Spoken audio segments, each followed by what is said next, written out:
அனைவருக்கும் வணக்கம். நம்ம டெய்லியும் டிஸ்கிரிப்டிவ் டைப் கரண்ட் அஃபேர்ஸ்ல ஒவ்வொரு கொஸ்டினா பார்த்துட்டு இருக்கோம். ஸோ இன்னைக்கு என்ன டாபிக் இருக்குன்னா, one health and climate hub அப்படிங்கிறத பத்தி பார்க்க போறோம். சரிங்களா?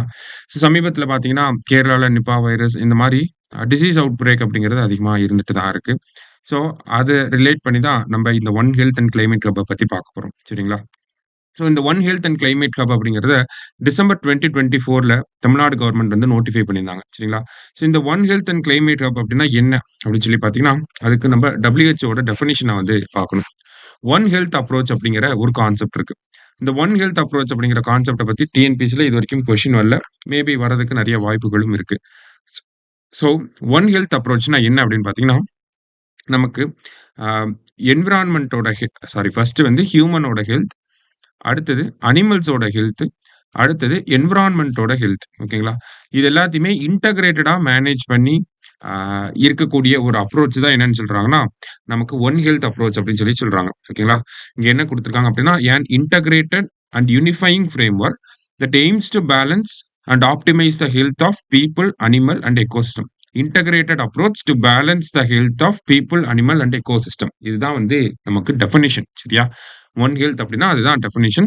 ஸோ எதனால இந்த ஒன் ஹெல்த் அப்ரோச் அப்படிங்கிறது இப்ப ஃபேமஸா இருக்கு அப்படின்னு சொல்லி பார்த்தீங்கன்னா, நமக்கு கிளைமேட் சேஞ்ச்னால நெறையா கிளைமேட் சேஞ்ச் இன்டியூஸ்ட் டிசீசஸ் அப்படிங்கிறது அதிகமா வர ஆரம்பிச்சுருச்சு. சரிங்களா?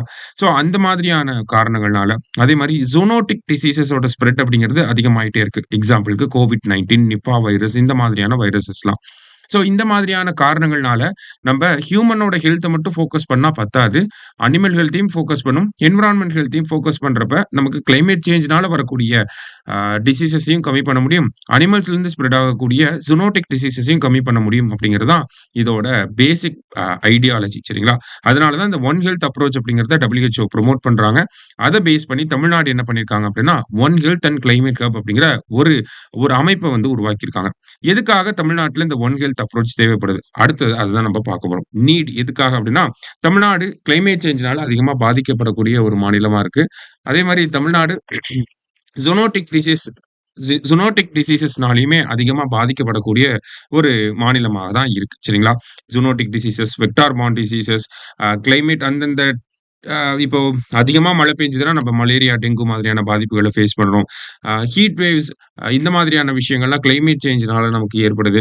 நம்மளுமே COVID-19 வைரஸ்னால பாதிக்கப்பட்டிருந்தோம். இந்த மாதிரியான ஒரு இம்பாக்ட் அப்படிங்கிறது தமிழ்நாடோட ஹெல்த் இன்ஃப்ராஸ்ட்ரக்சர் மேல இருந்துட்டே தான் இருக்கு. ஸோ இதுவுமே ஒரு காரணமா இருக்கு.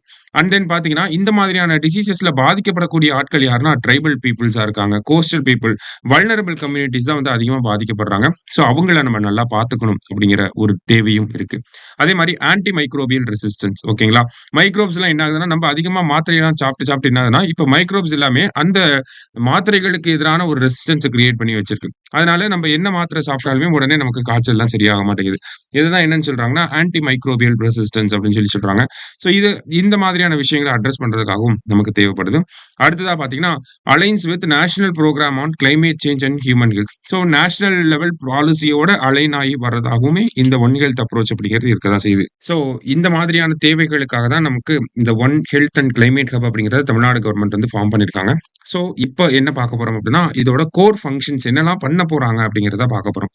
ஸோ எடுத்தோனே பார்த்தீங்கன்னா, நமக்கு அந்த ஒன் ஹெல்த் அண்ட் கிளைமேட் ஹப்ப பத்தி நோட்டிஃபை பண்ண அந்த நோட்டிஃபிகேஷன்ல இருந்த சைட் ஹெட்டிங்ஸ தான் நம்ம இங்க குடுத்துருக்கோம். அரசாங்கம் என்ன பயன்படுத்தியிருக்காங்களோ அத தான் இங்க குடுத்துருக்கு.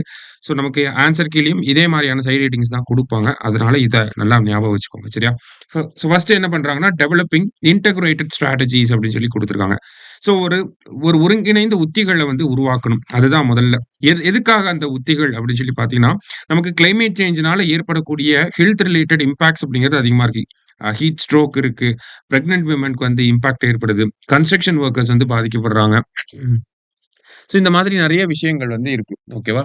ஸோ இதுல பார்த்தீங்கன்னா இந்த மாதிரி நெறைய இம்பாக்ட்ஸ் வந்து இருக்கு. ஓகேவா? இந்த இம்பாக்ட்ஸ்க்குலாம் எப்படி நம்ம அட்ரஸ் பண்ணணும் அப்படிங்கிற ஒரு பாலிசி வந்து டெவலப் பண்ணணும் அப்படிங்கிறது தான் முதல் பாயிண்ட். அதுதான் develop policy actions targeting health risk arising from climate change அப்படின்னு சொல்லி குடுத்துருக்காங்க. காலநிலை மாற்றத்தால ஏற்படக்கூடிய ஆரோக்கியத்துக்கு ஏற்படக்கூடிய பாதிப்புகள களையறதுக்கு உண்டான கொள்கைகள வகுக்கணும் அப்படிங்கிறது தான். இத வகுக்கிறதன் மூலியமா நம்ப மார்ஜினலைஸ்ட் பீப்பிள வந்து நல்லா பாதுகாக்க முடியும். அதே மாரி கிளைமேட் சேஞ்சோட இம்பாக்ட் அதிகமா இருக்கக்கூடிய இந்த கிளைமேட் சென்சிட்டிவ் ரீஜியன்ஸ வந்து அந்த இடத்துல ஃபோக்கஸ் பண்ணி நம்ம பாலிசிஸ இம்ப்ளிமெண்ட் பண்றது மூலியமா அங்க இருக்கக்கூடிய மக்களையும் நம்ம பாதுகாக்க முடியும். அடுத்ததா பார்த்தீங்கன்னா, ஸ்ட்ரெங்தன் சர்வைலன்ஸ் அண்ட் ரிசர்ச் அப்படின்னு சொல்லி குடுத்திருக்காங்க. இதுல என்ன பண்றாங்க அப்படின்னா, ஒரு டேட்டா சிஸ்டம் வந்து ஒரு real time disease monitoring system வந்து பில்ட் பண்றாங்க. சரியா? ஒரு real time disease monitoring system வந்து ஒரு டேட்டா சிஸ்டம் வந்து நமக்கு பில்ட் பண்ணி, அதன் மூலியமா என்ன பண்றாங்கன்னா, நம்ப பொதுவா பார்த்திருப்போம். வெதருக்கு தான் வந்து ஏர்லி வார்னிங் சிஸ்டம் அப்படிங்கிறத நமக்கு குடுப்பாங்க. ஆனா, நம்ப அரசாங்கம் என்ன பண்றாங்க அப்படின்னா, டிசீசஸ்க்கு உண்டான ஏர்லி வார்னிங் சிஸ்டம். இப்போ ஹீட் வேவ்ஸ் வந்து ஒரு ஏரியால ஐஎம்டி வந்து பிரெடிக்ட் பண்ணி சொல்றாங்க அப்படின்னா, அந்த ஏரியாஸ்ல ஏர்லி மார்னிங் டிசீஸ் சிஸ்டமா என்ன சொல்லுவாங்கன்னா, இந்த இடத்துல ஹீட் ஸ்ட்ரெஸ் வரதுக்கான வாய்ப்புகள் அதிகமா இருக்கு. அப்ப அதுக்கு உண்டான விஷயங்கள நம்ம முன்னாடி பார்த்தோம் இல்லையா? அதுக்கான பாலிசிய டெவலப் பண்ணிருப்பாங்க. அந்த பாலிசிக்கு ஏத்த மாதிரியான நடவடிக்கைகள வந்து இந்த இடத்துல பண்ணுவாங்க. சோ இதுதான் ஒரு சர்வேலன்ஸ ஸ்ட்ரெங்தன் பண்ணி ரிசர்ச்ச பேஸ் பண்ணி இருக்கக்கூடிய ஒரு டிசீஸ் மானிட்டரிங் அப்படிங்கிறது. சரியா? அடுத்தது ப்ரோமோட் இன்டர் செக்டோரல் கொலாபரேஷன் அப்படின்னு சொல்லி குடுத்திருக்காங்க. சோ இந்த இன்டர் செக்டாரல் கொலாபரேஷன்ல வந்து நம்ம ஆல்ரெடி பார்த்தோம். இந்த ஒன் ஹெல்த் அப்ரோச் அப்படிங்கிறது health of humans, environment and then animals அப்படின்னு சொல்லி பார்த்திருந்தோம்.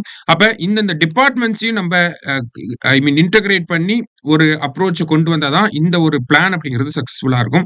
அதனால தான் என்ன பண்றாங்கன்னா, health department, animal husbandry, disaster management, environment department இது எல்லாத்துக்கும் உள்ள ஒரு இன்டகிரேஷன கொண்டு வராங்க. இன்டகிரேஷன எப்படி கொண்டு வராங்கன்னா, டேட்டா ஷேரிங் மூலியமா, ஜாயிண்ட் பிளானிங் மூலியமா, அ அ ஜாயிண்ட் இம்ப்ளிமென்டேஷன் மூலியமா நமக்கு இந்த இன்டர் செக்டோரல் கொலாபரேஷன் அப்படிங்கிறத கொண்டு வராங்க. அடுத்ததா capacity building, enhance capacity building. இந்த ஒன் ஹெல்த் அப்படிங்கிற இந்த கான்செப்டே வந்து பார்த்தீங்கன்னா, ஒரு நியூவா ரொம்ப இன்ஃபான்ட் ஸ்டேஜ்ல இருக்கக்கூடிய ஒரு கான்செப்ட். ஓகேவா? சோ இந்த ஒரு விஷயத்த நம்ம சக்சஸ்ஃபுல்லா இம்ப்ளிமெண்ட் பண்ணணும் அப்படின்னா, அதுக்கு நம்ம ஹெல்த் கேர் வொர்க்கர்ஸ்க்கு வந்து அதிகமான ஒரு கெப்பாசிட்டி பில்டிங் ட்ரெய்னிங் அப்படிங்கிறது தேவைப்படுது. அது ஹெல்த் கேர் வொர்க்கர்ஸ்க்கு மட்டும் இல்லாம வெட்டனரி டாக்டர்ஸ்க்கு தேவைப்படுது. என்விரான்மென்டல் ஆக்டிவிட்டீஸ்ல இருக்கக்கூடிய அந்த என்விரான்மென்டல் ப்ரொஃபஷனல்ஸ் அவங்களுக்குமே இந்த இன்டகிரேட்டட் அப்ரோச் பத்தின ஒரு பேசிக்கான அண்டர்ஸ்டாண்டிங் கிரியேட் பண்ணி கொடுக்கணும். ஓகேவா? அதுக்கு ப்ராப்பர் அவேர்னஸ் இருக்கணும். பிராக்டிகலான ஒரு ஸ்கில் செட் அவங்களுக்கு டெவலப் பண்ணி கொடுக்கணும். இந்த மாதிரியான விஷயங்கள தான் இந்த கெப்பாசிட்டி பில்டிங்ல வந்து பண்றாங்க. சரியா? அடுத்தது கிரீன் ஹெல்த் கேர் இன்ஃப்ராஸ்ட்ரக்சர் அப்படின்னு சொல்லி குடுத்திருக்காங்க. சோ இந்த கிரீன் ஹெல்த் கேர் இன்ஃப்ராஸ்ட்ரக்சர் அப்படின்னு சொல்லி பார்த்தீங்கன்னா, நம்மளோட ஹெல்த் இன்ஃப்ராஸ்ட்ரக்சர் இருக்குல்ல, நம்மளோட ஹாஸ்பிடல்ஸ், அரசு மருத்துவமனைகள் இருக்கு, மாவட்ட மைய மருத்துவமனைகள் எல்லாமே இருக்கு. இங்க எல்லாமே ரெனியூவபிள் எனர்ஜி டெவலப் பண்ற மாதிரியான சோலார் பேனல்ஸ வந்து ஃபிட் பண்ணி நம்மளோட ஹெல்த் இன்ஃப்ராஸ்ட்ரக்சர் வந்து கிரீன் ஹெல்த் இன்ஃப்ராஸ்ட்ரக்சரா டெவலப் பண்ணணும்னு நெனைக்கிறாங்க. அடுத்தது இன்னோவேட் அண்ட் கம்யூனிகேட் அப்படின்னு சொல்லி குடுத்திருக்காங்க. சோ இந்த இன்னோவேட் அண்ட் கம்யூனிகேட்ல என்ன பண்றாங்கன்னா, ஸ்டாண்டர்ட் ஆப்பரேட்டிங் ப்ரொசீஜர்ஸ் எஸ்ஓபி அப்படின்னா நிர்வாக நடைமுறைகள் அப்படின்னு சொல்லுவாங்க. ஸ்டாண்டர்ட் ஆப்பரேட்டிங் ப்ரொசீஜர்ஸ கிரியேட் பண்றாங்க. அவேர்னஸ் கேம்பெயின்ஸ வந்து கொண்டு வராங்க. ஏஐ டெக்னாலஜிய உள்ள கொண்டு வர போறாங்க. ஓகேங்களா? அதான் அந்த இன்னோவேஷன் அப்படிங்கிறதுக்குள்ள அததான் பண்றாங்க. ஓகேவா? ஏஐ டெக்னாலஜி உள்ள கொண்டு வந்து என்ன பண்றாங்கன்னா, ஒரு டிசீஸோட ட்ரெண்ட் எப்படி இருக்கும் அப்படிங்கிறத பிரெடிக்ட் பண்ண போறாங்க. இப்ப மழை பெய்யுது அப்படின்னா கண்டிப்பா மலேரியா, டெங்கு மாதிரியான நோய்கள் வரும். அப்ப அந்த நோய்கள் எப்படி பரவும்? எந்தெந்த ரீஜியனுக்குலாம் பரவறதுக்கான வாய்ப்புகள் இருக்கு அப்படிங்கிறத மேனுவலா பண்ணாம ஏஐயோட டெக்னாலஜிய யூஸ் பண்ணி பிரெடிக்ட் பண்றது மூலியமா அந்த இப்ப வந்து திருச்சியில நல்லா மழை பெஞ்சு நமக்கு வந்து ஒரு டெங்கு பரவல் இருக்கு அப்படின்னா, திருச்சியை சுத்தியுள்ள மாவட்டங்களுக்கு வந்து கண்டிப்பா அந்த நோயினுடைய தாக்கம் இருக்கும். சோ அத மேப் பண்ணி அந்த ஏரியாஸ்ல அந்த மஸ்கிட்டோ கண்ட்ரோல் புரோகிராம்ஸ நம்ம எஃபெக்டிவா இம்ப்ளிமெண்ட் பண்ண முடியும். சோ இந்த மாதிரியான ஆக்டிவிட்டீஸ வந்து பண்ண போறாங்க. அடுத்தது ஆன்டி மைக்ரோபியல் ரெசிஸ்டன்ஸ் அதுக்கு எதிரான நடவடிக்கைகள வந்து எடுக்க போறாங்க. அடுத்தது mapping of health impact and climate change related diseases அப்படின்னு சொல்றாங்க. ஓகேவா? சோ இந்த இடத்துல என்ன பண்ண போறாங்க அப்படின்னா, நமக்கு ஒரு ஜூனோட்டிக் டிசீஸ் இருக்கு. இல்ல கிளைமேட் சேஞ்ச்னால ஏற்படக்கூடிய ஒரு பாதிப்பு இருக்கு அப்படின்னா, அது எந்த ரீஜியன்ல எல்லாம் ஜியோகிராபிக்கலா எந்த ரீஜியன்ல எல்லாம் ஸ்ப்ரெட் ஆகுது அப்படிங்கிறத அனலைஸ் பண்ண போறாங்க. சோ அனலைஸ் பண்ணி அத ஒரு டேட்டாவா ஸ்டோர் பண்ணி வைக்க போறாங்க. சோ தட் அடுத்த வருஷம் இதே மாதிரியான ஒரு இம்பாக்ட் ஹீட் வேவ்ஸ்னால ஒரு இம்பாக்ட் ஏற்படுறப்ப, அந்த ஸ்ப்ரெட் போன வருஷம் எப்படி அந்த ஒரு விஷயம் பரவி இருக்கு. அப்ப இந்த வருஷம் எப்படி பரவலாம் அப்படிங்கிற ஒரு கம்பேரிட்டிவ் அனாலிசிஸ் அப்படிங்கிறதையும் நம்மளால பண்ண முடியும். அத பேஸ் பண்ணி ஒரு கிளைமேட் ஹெல்த் பேஸ் பண்ண ஒரு டேட்டா பேஸ நம்மனால கிரியேட் பண்ண முடியும். சரிங்களா? கடைசியா தான் நமக்கு one health and climate change centre அப்படின்னு சொல்லி. சோ இது வந்து ஸ்டேட் லெவல்லயும் செட்டப் பண்ண போறாங்க. டிஸ்ட்ரிக்ட் லெவல்லயுமே அந்த one health and climate hub அப்படிங்கிறது இருக்க போகுது. சோ அவங்க வந்து என்ன பண்ணுவாங்கன்னா, இந்த மொத்த விஷயத்தையும் இம்ப்ளிமெண்ட் பண்ணக்கூடிய இம்ப்ளிமெண்டேஷன் அத்தாரிட்டியா இருக்க போறாங்க. டேட்டா கலெக்ஷன் பண்ண போறாங்க. சோ எவிடன்ஸ் பேஸ்டு டேட்டாவ வந்து எடுத்துட்டு வர போறாங்க. அந்த டேட்டாவ பேஸ் பண்ணி நமக்கு பாலிசிய வந்து டிசைன் பண்ண போறாங்க. அது எல்லாமே இந்த ஸ்டேட் லெவல்ல இருக்கக்கூடிய ஒன் ஹெல்த் அண்ட் கிளைமேட் ஹப்போட வேலையா இருக்க போகுது. சரிங்களா? சோ நிறுவன கட்டமைப்பு எப்படி இருக்க போகுதுன்னா, இதனுடைய chairperson additional chief secretary of health and family welfare department அந்த லெவல்ல லெவல்ல வந்து இருக்க போறாங்க. அது மட்டும் எழுதுனா போதும். கீழ இருக்கறது கூட நம்ம மென்ஷன் பண்ணணுங்கிற அவசியம் கிடையாது. சரியா? ஸோ அடுத்ததா வே ஃபார்வர்ட். ஸோ இந்த one health and climate hub அப்படிங்கிறது நம்மளோட அ ஹெல்த் இன்ஃப்ராஸ்ட்ரக்சர்ல ஒரு பெஞ்ச் மார்க்கா இருக்க போது, நேஷனல் லெவல்ல இந்த one health and climate hub அப்படிங்கிற கொண்டு வந்த ஒரு ஒன் ஹெல்த் அப்ரோச்ச கொண்டு வரக்கூடிய முதன்மையான மாநிலமாக தமிழ்நாடு இருக்கு. இது நம்மளோட ஹெல்த் இன்ஃப்ராஸ்ட்ரக்சர இன்னும் அடுத்த கட்டத்துக்கு கொண்டு போகும் அப்படிங்கிறத நம்ம சொல்லி முடிக்க முடியும். சரிங்களா? ஸோ இந்த one health and climate hub அப்படிங்கிறது பிரிலிம்ஸ்லயே எக்ஸ்பெக்ட் பண்ண ஒரு விஷயம். பட் ஸ்டில் நம்ம மெயின்ஸ்ல நல்லாவே எக்ஸ்பெக்ட் பண்ணலாம். ஸோ நல்லா பார்த்து வச்சுக்கோங்க. நன்றி.